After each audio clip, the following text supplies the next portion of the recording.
Okay, everyone's done reading this, so I want you to really quickly talk to your partner about each of the story elements that you found. So I'm going to listen in to you guys having that conversation.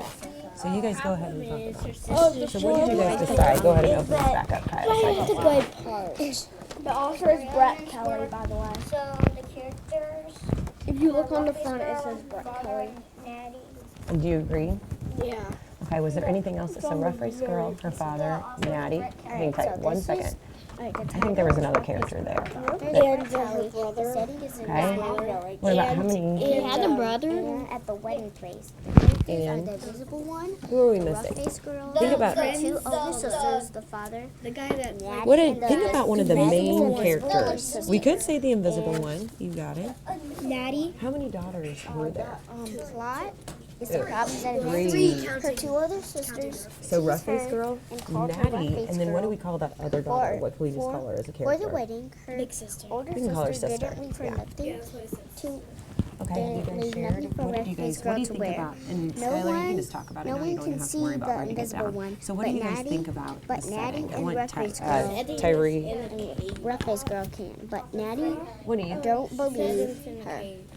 Yeah. So Yeah, outside, what makes I you don't think have it's nothing for outside? that. I really don't get that. Yeah. So the pictures tell us. I it's outside, and what makes only you got think it's in the Miss Taylor cave? only put us to page 10, so I'm sure the If answer she is didn't there. want the fire to go out, she would sleep next to it Sad. because if it went out, Just gets when really it was daytime, interesting. it No, would I have want been to hard finish to reading it. I wish we could I think both of those are good answers.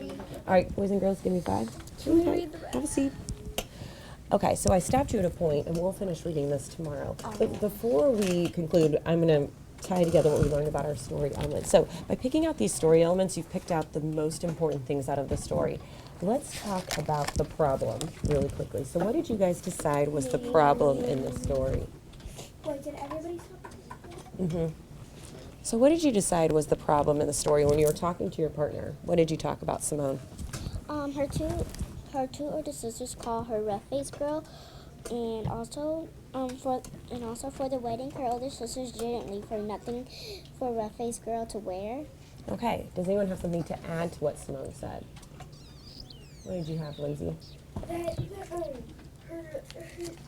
Rough Face Girl sisters they treated her like a ghost. They didn't, like, they told her that, they told everybody that she wasn't there, then they couldn't see her. You're exactly right. So they definitely didn't treat her the same way and made her feel different. Oh, these are her Skylar. sisters.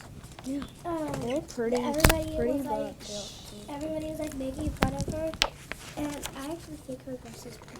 I like that opinion. Okay, so why is it so important? I want you to turn and talk to your partner. Why is it so important that we can pull out and find these story So elements? then we first? can understand it, and Turn it and talk makes to your it more partner. Why is it interesting. important to find these story elements? And I want you guys to tell each other. So you can understand what you're reading. we'll read the rest. That makes sense to you? Face. All right, so I'm going to have Skylar share. What did you think? Why is it so It important? makes sense to you? So the story makes sense. What else, Tyree? So you can understand what you're reading. Okay. So you can open up your back up your books if you want to. And let's look at, you might put your Post-it right next to the story. So let's kind of talk about this story. Who can kind of give me a summary of what this story, this fable was about? Who wants to start us off? Kayla? What happens at the beginning of the story? Nice and loud for everyone to hear. Mm-hmm. Flying on the thing, and he became thirsty because he was flying. Mm-hmm. Who can tell me what happens after that? So we know the crow's thirsty. He's been flying around all day. Mm-hmm. He saw like a little picture, Mm-hmm. and there Look was right water in it, All right. and he saw pebbles on the ground. Mm-hmm. So what did he do when he saw this pitcher with water in it? What's the first thing he did? He went over and he tried to get water out of it, but he could not reach it, so he started putting the pebbles in one by one. So Very then good. The water could raise up. Okay. All right. So as he put the pebbles in the pitcher, what happened to the water? It raised so he could drink it. Yeah, it raised up so he could drink it, right? He couldn't get it otherwise. So what does that tell us about this crow? He's very patient. He's patient. What else? He's pretty smart, right? He figured out a way to solve that problem, right? So let's read the moral of the story together. Let's read it out loud together. So look down at the moral. The moral says, Doing things little by little is just as good as doing things all at once. What does that mean? What does that mean to you in your own words, Kayla? Doing things one at a time instead of playing long. Very good. So sometimes if you do things little by little in little bitty steps, but you get to the same goal. What was the crow's goal? To get the water. Did he get the water? Absolutely. So in thinking about this, I gave you lots of directions earlier, but the first thing I said was we're going to try to read the moral first. And I know some of us, when I told you to read, you got really excited and started at the beginning. But did anyone go back and reread the moral? Or thinking about it, would reading the moral first, do you think that that would help you? What did you write on your Post-its about that? What did you write? Let's all go through and share just one at a time. Let's listen to Dariana. The crow was very patient. Mm-hmm. So how do you think if we read the moral before the story, do you think that that would help you as a reader? Why? Because it's not giving away all the details. Mm-hmm. What else?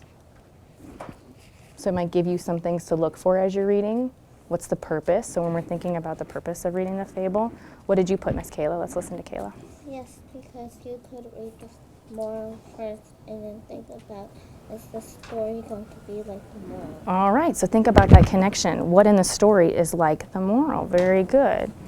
The moral helped me because it helps me because to understand what lesson it will teach us. Okay, so we know what lesson to look for and what it's going to teach us. It helped me because then you can really look for the moral in the story. Okay, so you can try to pick it out. So maybe we're going to change this up a little bit.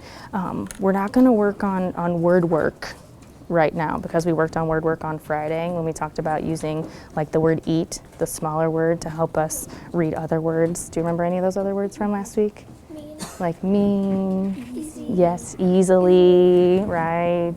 Beak, reach, all those other words, and then others.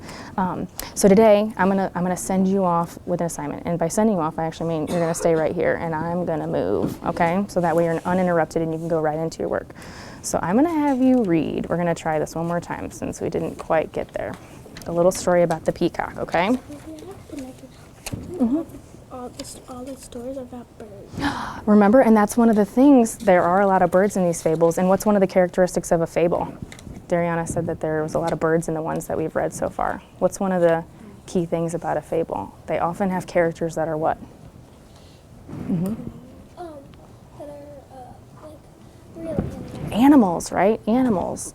So a lot of the stories are told through animals and what they do.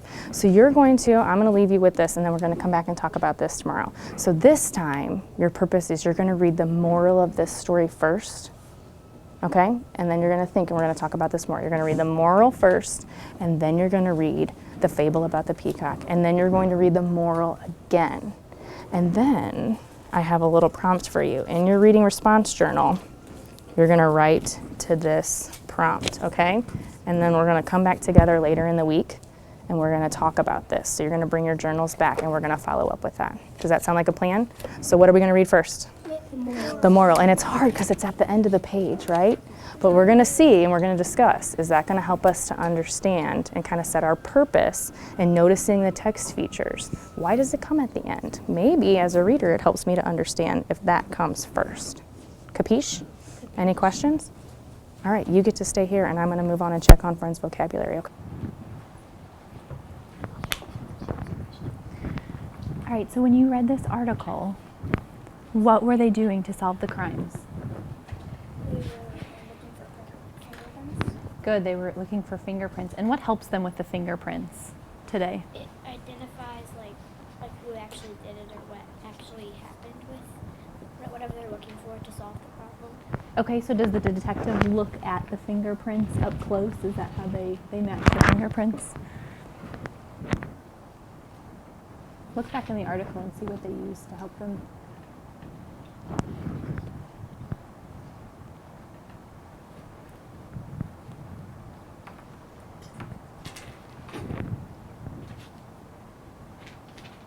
I want you to underline it if you think you found it. What helps them to match the fingerprints?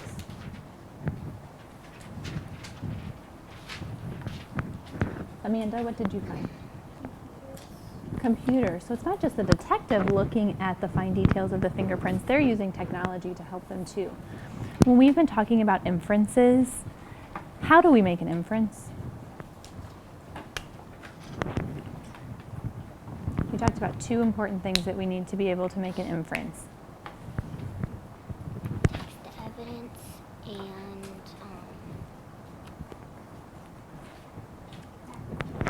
background knowledge. Good. Text evidence and background knowledge. So I want you to take your highlighter and I want you to look at this question. The question says, why was the fingerprint on the box where the money was kept? The author doesn't come right out and say this, but we can make an inference based on the clues in the text. So I want you to reread. And when you find clues in the text, I want you to highlight them. And then we'll talk about the inference that you made.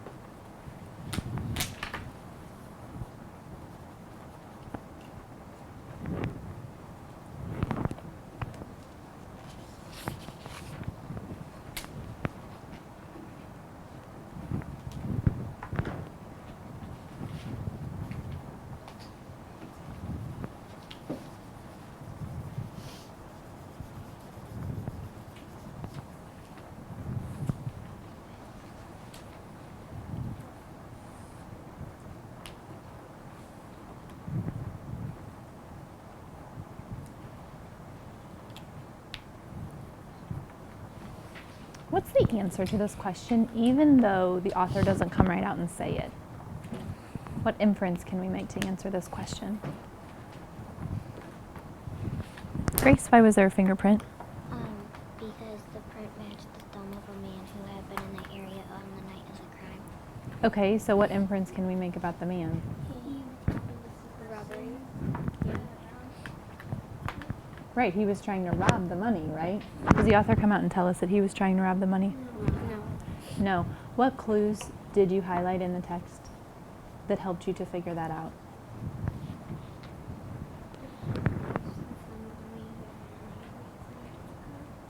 Okay, so based on that text evidence and what you know in your own brain, since the fingerprint was there, that means the man had to be there too, right? Okay, good. Here's what I'm going to do. I see that everybody on your paper, you have the right text evidence underlined. I'm going to give you a piece of paper and I want you to answer this question in race format. You've already done the tricky part in finding that text evidence on your paper. So after you restate and answer this question, then we're going to add in and cite our text evidence.